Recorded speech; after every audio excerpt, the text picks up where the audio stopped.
Cantiknya masjid kayu ini. Binaannya seperti istana yang ada iklan orang buka pintu tingkap sambil berkata seperti sajian di zaman silam tu. Alkisahnya, saya baru balik daripada Kelantan. Kita orang pergi ke masjid Kampung Laut yang juga dibuat 100% menggunakan kayu.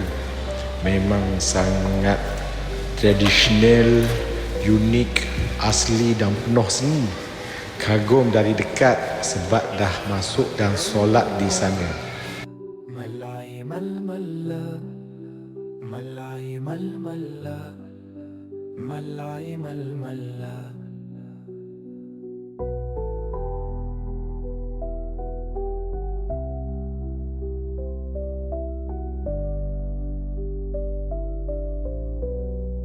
Masjid kayu tu dikatakan diangkat daripada tapak yang telah tenggelam kerana banjir ke tapak yang baru lebih tinggi di sebalik tembok.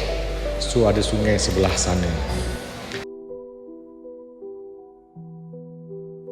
Malai malla, malai mal-malla. Jadi balik kepada masjid kayu yang cantik yang kami singgah dekat Terengganu ni. Apa nama masjid tu? Masjid tu namanya adalah Masjid Ulul Albab.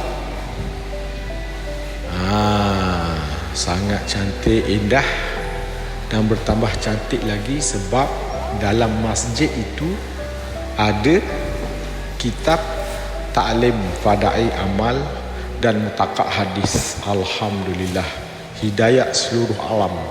Semoga nur Al-Quran dan nur hadis masuk ke dalam hati pembaca, yang mana masjid tempat turun rahmat lalu dibawa pulang ke rumah dan kebaikan pun akan tersebar. Alhamdulillah. Wahab.